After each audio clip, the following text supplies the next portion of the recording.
اب یہاں پر کہا جا رہا ہے یہ انسان کی فطرت ہوتی ہے کہ وہ ایسی جگہ تلاش کرتا ہے جہاں اس کو سکون پہنچے، جہاں اس کو خوشی ملے، تو وہ ایسے خوابوں کی، اور جو اس کے خوابوں کی تعبیر ہو، یعنی جیسا وہ سوچتا ہے ویسا ہی اس کے ساتھ میں پیش آئے، اور وہ دنیا کی تمام فکروں سے دور ہو رہے۔ اور یہ ضرورت کون پورا کرتا ہے؟ داستان پوری کرتی ہے۔ داستان سن کر اس کو ایسا محسوس ہوتا ہے، داستان پڑھ کر ایسا محسوس ہوتا ہے کہ یہ میری ذاتی زندگی کا ہی تجربہ ہے۔ قدیم زمانے میں داستان گو شاہی درباروں سے وابستہ ہوا کرتے تھے۔ وہ داستانیں سنا کر بادشاہوں کا دل بہلاتے تھے۔ داستانیں سننے اور سنانے کا رواج عوام میں عام تھا۔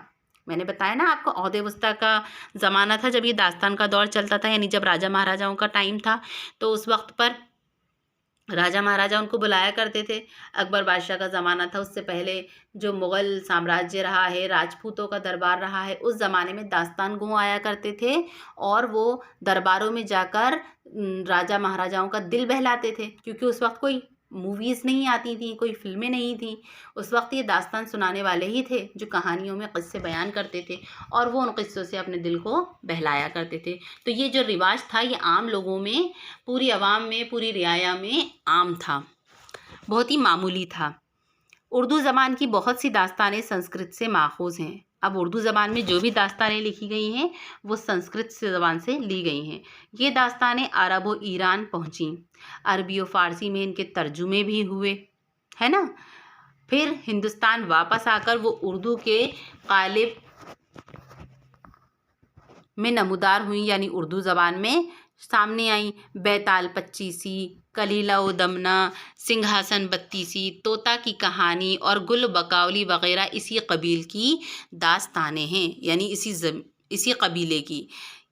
جب سنسکرت زبان سے اور ایران اور عرب سے جو داستانیں لی گئی تھیں وہ اسی زمانے کی پیداوار ہیں۔ کچھ داستانیں ایسی بھی ہیں جو عرب و ایران میں پیدا ہوئیں، ہندوستان آئیں اور یہاں ان کے ترجمے ہوئے، مثلاً سبرس، الف لیلا وغیرہ۔ ان کے علاوہ کچھ داستانیں ایسی بھی ہیں جو شاید ایران سے آئی ہوں، لیکن ہندوستان میں زبانی طور پر سنانے کے دوران بہت بدل گئیں۔ لیکن جب ان داستانوں کو زبان سے سنایا گیا ہندوستان میں آ کر تو ان میں کچھ بدلاؤ بھی آ گئے، اور انہوں نے یہاں کا ایک رنگ اختیار کر لیا۔ ان میں داستان امیر حمزہ اور خاص کر اس کی ایک طویل داستان طلسم ہوش ربا بہت مشہور و مقبول ہے۔ میر امن کی باغ و بہار بھی اسی سے ماخوذ تھی، یعنی اسی سے ہی لی گئی تھی، طلسم ہوش ربا سے، لیکن دراصل اردو کی داستان بن کر بے حد قبول ہوئی۔ اب میر امن کی جو یہ داستان ہے یہ بہت قبول ہوئی تھی، کب؟ اردو کی داستان بن کر جب یہ اردو میں آئی تھی۔ کچھ داستانیں جیسے فسانہ عجائب، سروش سخن، رانی کیتکی کی کہانی وغیرہ اصطلاحاً اردو میں ہی لکھی گئیں۔ یہ کتابیں اگرچہ داستان کی تعریف پر کما حقہ پوری نہیں اترتیں، مگر داستانی عناصر کا غلبہ ہونے کی وجہ سے ان کو داستان ہی کہا جاتا ہے۔ مطلب یہ جو کتابیں یہاں پر دی گئی ہیں، سروش سخن، رانی کیتکی کی کہانی، یہ لیکن داستان کی تعریف پر پوری طرح تو نہیں اترتی جس طرح سے داستان کی تعریف بیان کی گئی ہے، لیکن پھر بھی ان کو ایک داستان کا عنصر ہونے کی وجہ سے ان کو داستان ہی کہا جاتا ہے، یعنی کچھ حصہ داستان کی طرح اس میں شامل کیا گیا ہے۔ پنڈت رتن ناتھ سرشار کی فسانہ آزاد نئے اور پرانے کے امتزاج کی ایک دلچسپ مثال ہے، کیونکہ یہ داستان کے طرز پر لکھی گئی لیکن اسے ناول ہی کہا جاتا ہے۔ اچھا، ناول اور داستان میں اتنا سا فرق ہوتا ہے کہ ناول طویل ضرور ہوتی ہے لیکن اتنی طویل نہیں ہوتی کہ یہ داستان کا پارٹ بن سکے، کیونکہ ناول کے اندر صرف ایک ہی قصہ بیان ہوتا ہے اور داستان کے اندر قصوں کے اندر کئی قصے منسلک ہوتے ہیں۔ ٹھیک ہے، سمجھ میں آیا آپ لوگوں کو داستان کی تعریف کیا ہے؟ آئیے اب ہم پڑھتے ہیں میر امن نے جو داستان لکھی تھی اس کے بارے میں، لیکن اس سے پہلے یہاں پر ہم دیکھتے ہیں میر امن کی سوانح حیات۔ میر امن کون تھے اور انہوں نے کیا کیا کارنامے انجام دیے؟ 1750 میں ان کی پیدائش تھی اور 1837 میں ان کی وفات۔ میر امن دہلی کے رہنے والے تھے۔ جب دہلی کے حالات خراب ہو گئے تو بہت سے ادیبوں اور شاعروں نے دلی چھوڑ دی تھی۔ جیسا کہ آپ سبھی کو پتہ ہے 1857 کی کرانتی میں دلی کے حالات بہت خراب ہو گئے تھے، تو اس دوران جب دلی کے حالات خراب ہوئے تھے تو بہت سے ادیبوں نے اور شاعروں نے وہاں دلی چھوڑ دی تھی، اور تلاش معاش میں، یعنی کام کاج کی تلاش میں